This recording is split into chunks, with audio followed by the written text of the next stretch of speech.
Saudações, nobres ouvintes do podcast Sem Esperança.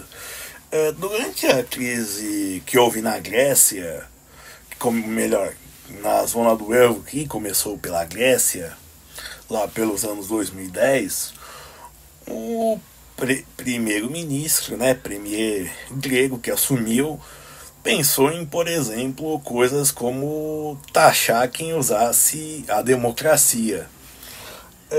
Eu não vou entrar na questão do mérito da taxação, porque simplesmente a democracia que nós temos, que nós conhecemos, ela não surgiu exatamente na Grécia, certo? Por exemplo, na Grécia você tinha sorteios de quem ia participar. E também cada país, por mais que seja uma república, como a Grécia, que é uma república semipresidencialista, ou a Inglaterra, que é uma monarquia constitucional, ou os Estados Unidos e o Brasil também, que são presidencialistas, a democracia ela é bem diferente. Perfeito? Ela é o que se chama de democracia jeffersoniana, de Thomas Jefferson e os pais fundadores dos Estados Unidos, que é realmente a democracia representativa baseada no voto. E já posso adiantar que ela também está acabando. Ela também já está se transmutando. Um exemplo disso é quando a gente vê que a transparência tem que ser do cidadão e o sigilo está no governo, no Estado. Certo? Quando o ideal, o real, o verdadeiro, o certo é o contrário.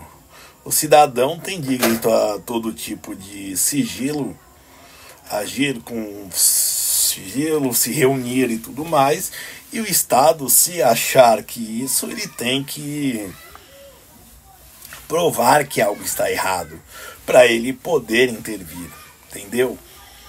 Então a gente vê que o modelo democrático representativo jeffersoniano, baseado na moralidade mesmo, no respeito ao indivíduo, ele está se acabando pelo mundo. Então, simplesmente a gente vê o que? Através de... E isso mesmo no país que nunca passou por um período de ditadura, como os Estados Unidos, certo? Você vê esquemas cada vez maiores de vigilância, segredos, arquivos que são classificados por cada vez mais tempo, em maior quantidade. Claro, a produção de conteúdo também é bem maior hoje, de conteúdo de espionagem, de militar e por aí vai, é bem diplomático, é bem maior. Mas independente disso, você vê por mais tempo, certo? E isso tanto arquivos públicos que são recolhidos e viram criminais, como, por exemplo, que privados que se tornam públicos, eles também são classificados, são selados e mantidos no sigilo, certo? Então o que acontece? E também questões de individualidade. Por exemplo, se você for pensar no sigilo bancário, hoje no Brasil é um ato de ofício você querer saber o sigilo bancário de alguém. É um ato de ofício. Você não precisa de uma decisão judicial para você quebrar. Ou melhor, o Gilmar Mendes já disse que não há sigilo bancário mais, certo? E assim, se você for ver também que o Pix ele já é todo monitorado pelo Banco Central. Então você já vê que as nossas informações estão sob vigilância. O indivíduo não pode esconder nada, entendeu? Se você for pensar que as ruas estão aí recheadas de câmeras, e muita gente pensa que é para nossa proteção. Perfeito? Mas não, é o que? A proteção desse sistema que cada vez mais se enrijece. Se engessa para tentar se manter. Não estou dizendo aqui, obviamente, que coisas como a democracia é um erro. Isso daí seria uma leviandade. Mas o que eu quero dizer é que esse modelo onde o Estado deve mostrar sua transparência, a sua honestidade, explicar por que tal coisa está sendo feita, não. Isso daí está sendo substituído pelo porquê você está fazendo, porquê você está se reunindo com tais pessoas, qual sua ligação com qual coisa, qual em determinada situação. Um exemplo disso que a gente vê está na menor sociedade, que é de uma sociedade que é a família, por exemplo. Se você for ver, os pais são obrigados a colocar o filho numa escola, não pode o homeschooling, mesmo onde ele é permitido, ele é mal visto e é desincentivado,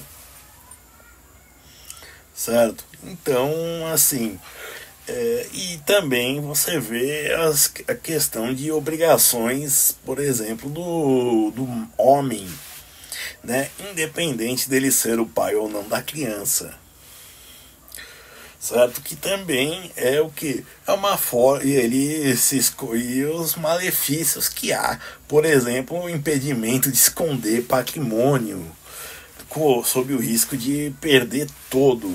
Você tem que dividir metade do patrimônio, isso vale para ambos os lados.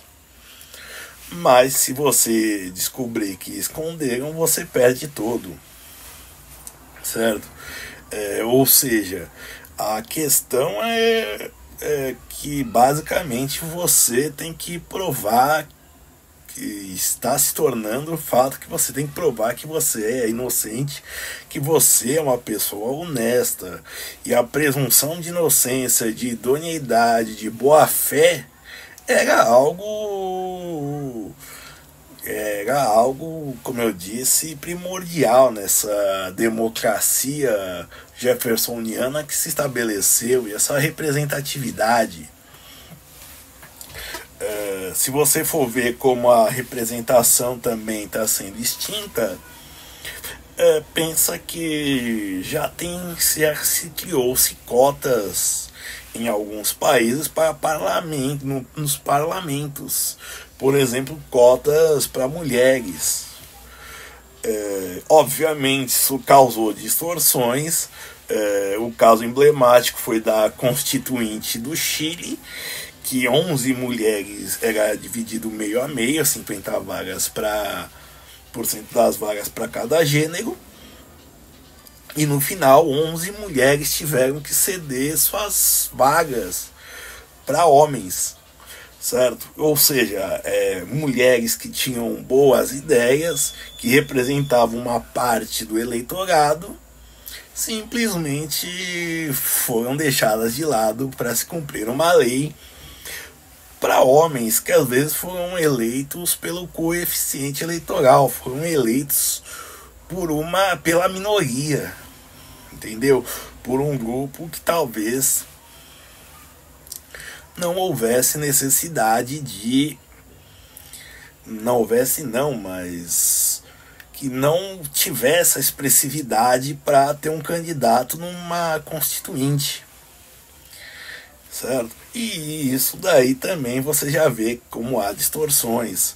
Essa questão da eterna vigilância mais sobre o indivíduo, tudo que se faz é monitorado. Então a democracia está, não vou dizer acabando, porque a gente vai continuar a apertar botões e escolher candidatos, mas realmente a relação entre o indivíduo e o Estado, ela está mudando. E como eu disse, antes a pessoa, você tinha que provar a má fé da pessoa, porque tinha presunção de boa fé, de indúbio pro réu, agora é indúbio pro sociedade. Não é um comunismo, como as pessoas podem dizer, ou um totalitarismo, mas simplesmente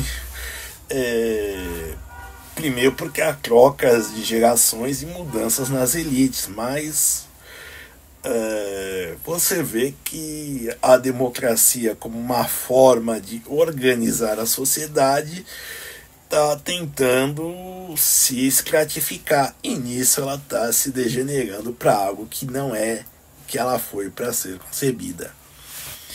Enfim, obrigado e tentem ser felizes.